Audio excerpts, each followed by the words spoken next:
3D audio is gonna be Sony a game has changer in the had world a of best video games. I'm generation. pretty sure Tecmo Bowl has a speed run. Hello, everybody, and welcome back to this week's Most Elite podcast. Today, we actually have gaming news. I just saw it. I know it's probably old by now, and all your favorite channels covered it, but it's my turn. Square Enix, and I wouldn't call it a blockbuster deal, but I will call it a buster deal. So we're taking the block out of the buster. This is a buster deal by Square Enix. They sold all of their Western game studios to a European company called Embracer. And so it was $300 million, and 50 classic games and 1,000 devs went with the deal. I guess they just a package deal. Here, take these people, take these games, give us the money. I feel like it's not a lot of money. And I know 300 million is a big price tag, but I feel like Embracer got the better of the deal. Just going over the deal here, they sold Crystal Dynamics. For those of you who don't know, those are the people who did the Tomb Raider games, the single player ones for Square Enix. But they also did Avengers. Now, a lot of people were wondering, well, is Square Enix just going to finish the Spider-Man contract with Avengers and abandon it because it didn't do well, and unfortunately it just didn't reach the heights they wanted it to reach. They went so far as to say in a earnings call or just a shareholders meeting that maybe they gave it to the wrong company. Maybe Crystal Dynamics wasn't the company for it, and it's like, wow, you guys, jeez. And they recently did Babylon's Fall, which is a flop, and they're just going to keep. And I was telling my friends they're going to keep doing it until they strike gold, because they know there's gold in them their hills in terms of live service games. Those games make all the money, and they want a part of it. And I have no doubt that they're going to keep licensing themselves or publishing games for people so they can try to strike gold. But yeah, they get Crystal Dynamics, they get Eidos Montreal, and Square Enix Montreal. All three of them previously owned by Square Enix, and Embracer's going to get the whole staff of all those companies. 1,000 people, or over 1,000 people. They get Tomb Raider, Deus Ex. They get Legacy of Kain, and this makes me happy because I hope somebody over at Embracer likes Legacy of Kain so we can get a new game. We haven't had a new Legacy of Kain since I feel like 2002.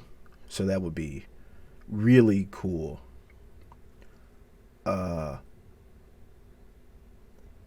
An announcement from Square Enix indicates that its Western operations will continue to publish franchises such as Just Cause, Outriders, and Life is Strange. That's from reporting from Ars Technica, end quote. So that basically means that some of its Western IPs are still going to be them, but for what they did give away though, for sure, Tomb Raider, Deus Ex, Legacy of Kain, and 50 games. So, that's something, huh? I don't know. I don't know who Embracer is. I'll have to look them up. Oh, okay, so they used to be THQ Nordic, apparently, Embracer. And, but I don't know, I don't know. It's weird that Square Enix would do this, randomly. Because didn't Tomb Raider just have its 25th anniversary? I mean, how much money are they losing, right? I think Embracer is going to get the rights to the movie too. That film series with Alicia Vikander. I think that's how you pronounce her last name. But she plays Lara Croft. I think they're going to get the rights to those to the movies. I don't know. Huh.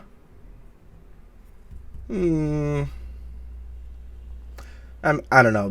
I guess the conspiracy theory would be, because Avengers failed, and But wait, no. Yeah, no, because also Guardians of the Galaxy, while it was considered a better game than Avengers, it failed to meet sales expectations as well. Both of those games didn't make the money Square Enix thought they would make. And Guardians of the Galaxy isn't a live service game, so it didn't even have a chance to recoup through a cash shop or something like that. yeah, I guess Square Enix just decided, yeah, let's cut the leg off before the poison spreads. We haven't done a Deus Ex game in a few, like how many years? 2016. Guardians didn't make the money we thought it would make. Avengers, everyone hates it. Uh, so, mm, but Embracer immediately was like, yeah, we got, dude, we already working on the next Tomb Raider game. As soon as the deal was dealt, apparently it was dealt today. So, uh, as soon as they got it, they're working on the next Tomb Raider game, and they're Eidos Montreal said that they're working on a new DSX game. I don't know what Crystal Dynamics is gonna. Oh, I know what Crystal Dynamics is doing. They're abandoning Avengers because it failed. So they've been told to work on the Perfect Dark sequel, and a couple. They're also working on a new single player, I think they said, game. So between that and Perfect Dark, which I know they're working hard on, Avengers is just left to drown. Sucks, man. But that game could have been amazing. Just truly a nightmare scenario for everybody involved at the Avengers team. But that's what happened today. Square Enix sold most of its Western. I mean, it sold all three of its Western studios. It only had three Western studios. It sold all of them, and IPs, popular IPs. Like I never thought they would sell Tomb Raider. She's still incredibly popular to this day. So who knows? That's yeah, it sucks to hear it. But this is why you keep up with the news. This is the reason you keep up with gaming news. You know, this is why you check every day because, yeah, that's big news. Moving on, Rockstar, not Rockstar. Uh,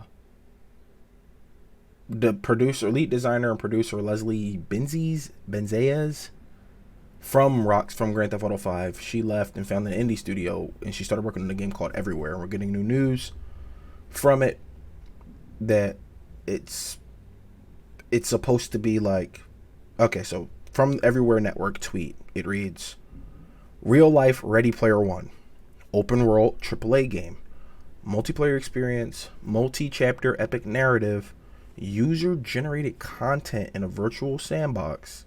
Players can create their own worlds and deep social and streaming integration. So what I'm hearing from this is it's going to flop. And the only reason I'm saying that is because you cannot reasonably do all of these things. You can only do one or two of them and do them well. If you try to do all of them, you're going to fail. And it happens every time. And it's like nobody has learned from it. But apparently Everywhere's been in development for 4 years, and we still don't have a trailer. They've been subtly, updating their social media, like that tweet I just read. But we still don't have a trailer. And I'm wondering when we'll get one, But yeah, that Square Enix news is really all I really wanted to talk about. Everywhere was just a side thing, but man, I feel bad about Square Enix because like deals like that often point to like a more distressing thing that we don't know. Maybe is Square Enix publicly traded or are they privately owned? Because you can't look them up if they're privately owned. I'm saying maybe we could pull up some money sheets and see what's going on with Square Enix because yeah, I don't want them to fail.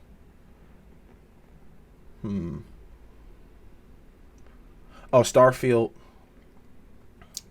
is likely to be delayed because one of the devs left recently. I don't even know if it's recently, but he was like, or they were like, yeah, if the Starfield has so much content that they have to cut some of it if they want to launch in November, and that's been in development so long. I don't know if they're going to be willing to wait. So I don't know. It probably will be delayed.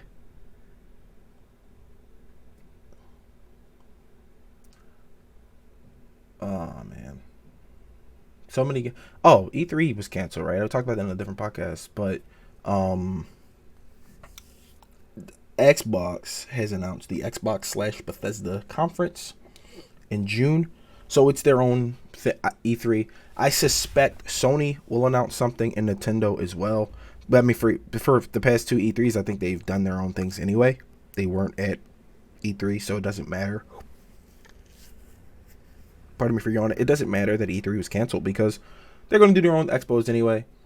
So we got a date for Xboxes. So now we're just patiently waiting for Sony and Nintendo to announce it so we can have our E3, but not E3 anyway. Which will make me happy because I want to see all the new games coming out. And I think that's about it for the gaming news today. But I am excited to see what Embracer does with those IPs because those are classic. Legacy of Kain specifically. I want to play a new Legacy of Kain game. Anyway, that's all for today. Thank you for watching. We'll see you next time. Like, comment, all that good stuff if you want. See ya.